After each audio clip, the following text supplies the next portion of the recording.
I just filmed my worst ever teachers video, and now I am so excited to do this one because that was a trip down memory lane I don't want to take anytime soon again.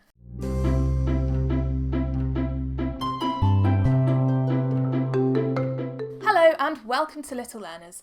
Today we are doing something a little bit different. We are talking about the best teachers I have ever had or have come across.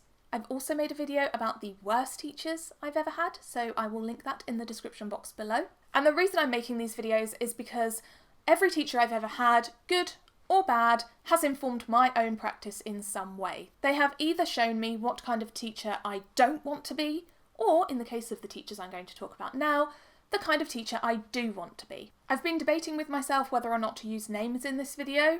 In the worst teachers video, I did not use any names or gender-specific pronouns because I didn't feel like that was appropriate. But I think in this video, it's almost a thank you video to these teachers, so I will use names. Before we get started, don't forget to click that like button if you find this video helpful, enjoyable, as it really helps out the channel. So these aren't the only good teachers I've ever had, and if I don't mention one in this video and someone who knows me sees it and says, oh, but what about this teacher? That's not because I don't think they're a good teacher. These are just some teachers whose practice really stands out for me and I think will be valuable for my viewers to know about. So the very first teacher I'm going to talk about is Mrs. Barta. She was my reception class teacher.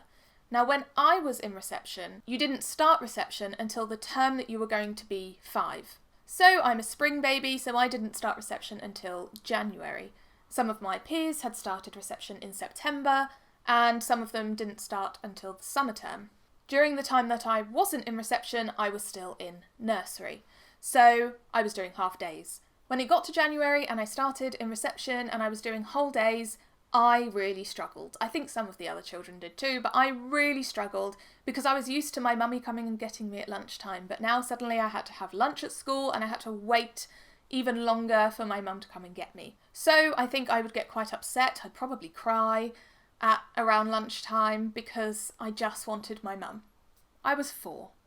Give me a break. Now, I know that some teachers in this instance would just say, oh, stop it, stop crying, you don't need to be worrying about it, come on, just, you're a big girl now.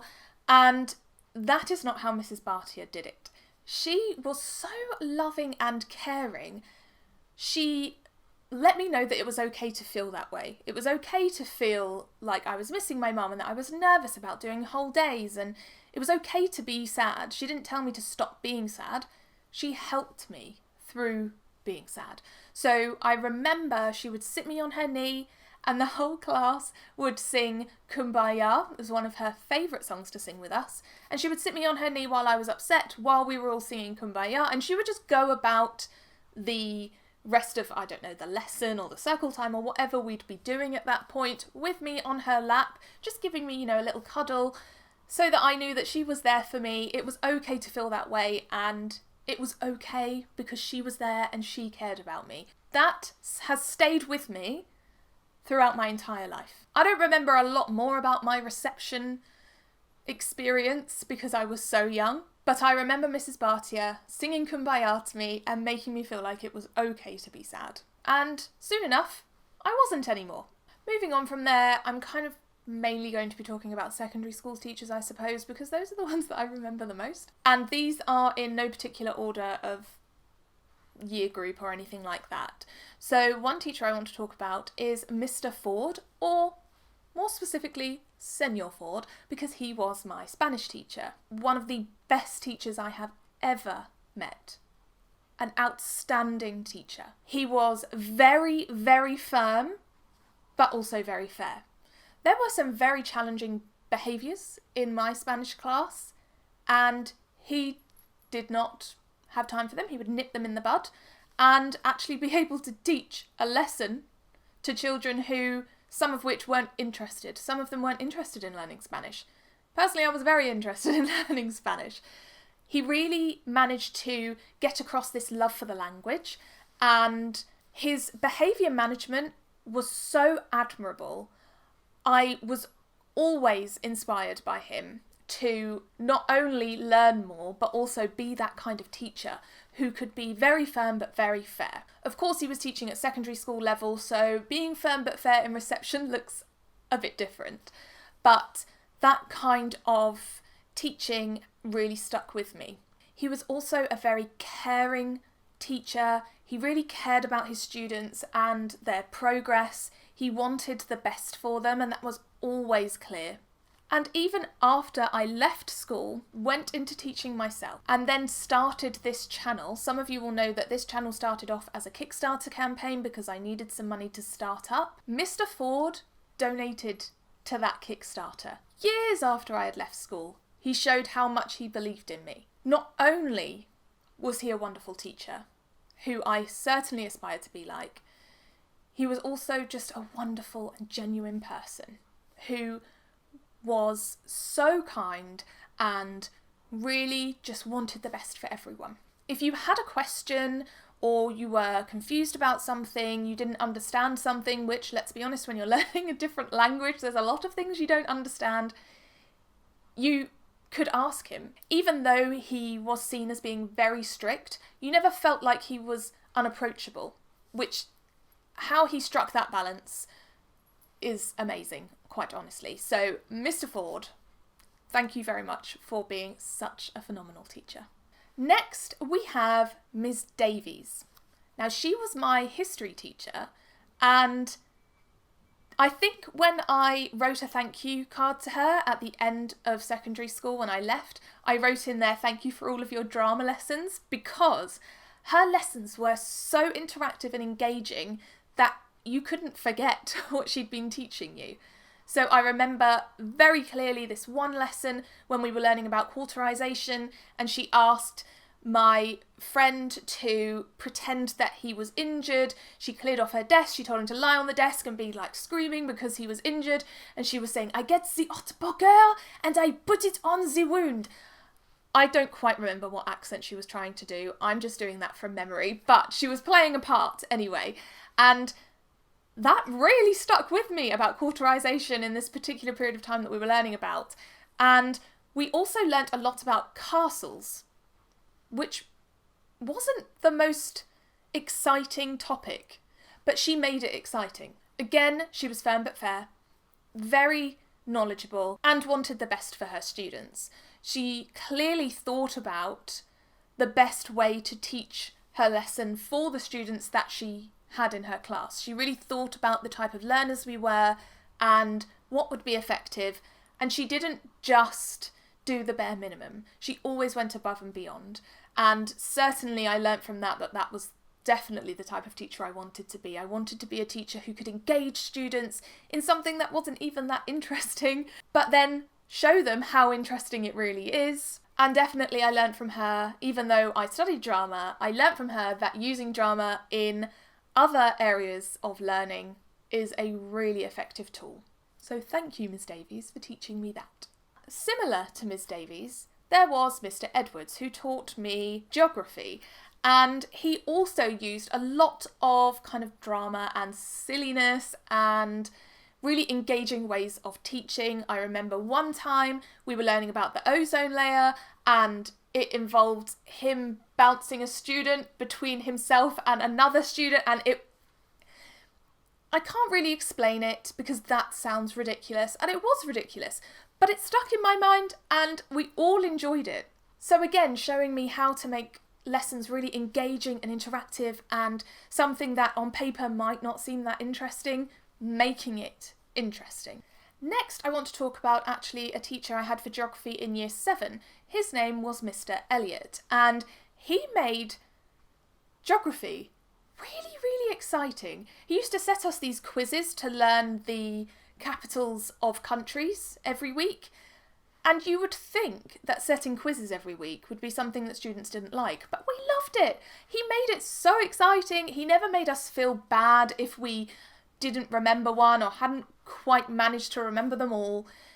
It was just something for fun, but we were learning at the same time. And he, again, really cared about his students, really wanted us to do well. He was very approachable, but again, had good behaviour management. So thank you also to Mr. Elliot for making my year 7 geography really enjoyable. I also want to talk about Mrs.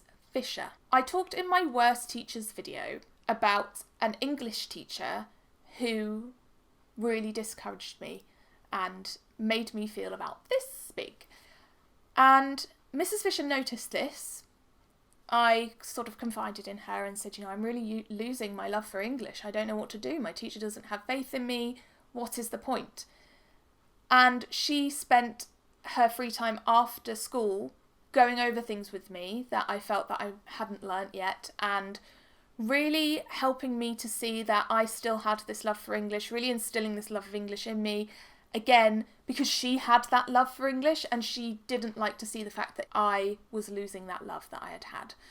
And so myself and some of my peers would go to her after school and she would talk through anything that we needed to talk through, and she was really just there to help and support us. And even though she wasn't my teacher for any lessons, she certainly made a big impact and helped me to see that one person's opinion certainly wasn't the be-all and end-all. So Mrs. Fisher really did help me to see that, no, I did still want to go to university to study English. I did still want to take that path, and I did still have that love for English. I suppose it's that pastoral care as well as the teaching that is really important, and that is certainly falling on teachers a lot more now. But I think the best teachers that I've had have certainly been excellent when it comes to pastoral care. So thank you, Mrs. Fisher, for everything you did for me. Thank you to all of the teachers that I've mentioned for everything you did for me. And please know that you play a huge part in the way I teach today, and the fact that I made this channel because I wanted to help people, and you were all a huge inspiration to me, so thank you so much. As I mentioned earlier, there were certainly other teachers that I had who were very good teachers, and I'm not saying that by not mentioning them they weren't good teachers, not at all. I just think that this video would probably be extremely long if I listed every teacher I'd had that was a decent teacher. So I suppose it's a good thing to know that most of my teachers were good. So those were the teachers I had as a student. I wanted to talk about a teacher I worked with while I was teaching. So I've talked on this channel a lot about how when I was put in reception in my NQT year, I didn't have any EYFS experience and I was terrified. At my very first teaching job, I was in a 3-form entry school, and the head of reception was called Miss Pembbury. I was in awe of her. Her knowledge about early years was phenomenal. And I'm saying that as both someone who came into early years not really knowing a lot about it, and as someone who eventually, knew a lot about it and was teaching it fine.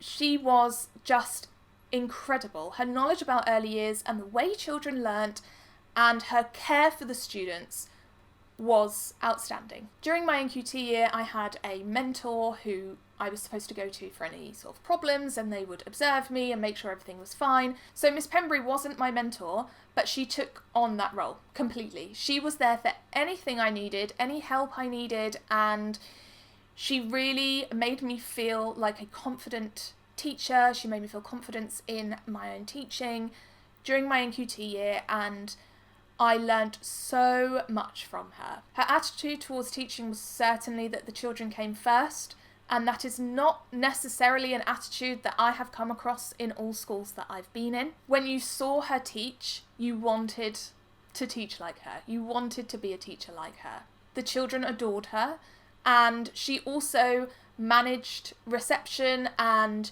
all of the extra responsibilities that come with being the head of a year group really, really well. I learnt so much from her. So thank you to Miss Pembbury for really showing me what a really good early years teacher looks like. Okay, so we're finally at the end of the video. I have no idea how long it's going to be. Hopefully you stuck with it all the way through.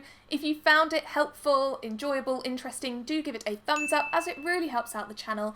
And if you want to join the Little Learners family, do click that subscribe button and the bell so you never miss a future video. Let me know your stories about your favourite or best teachers in the comment section down below. Thank you so much for watching, and I will see you next time.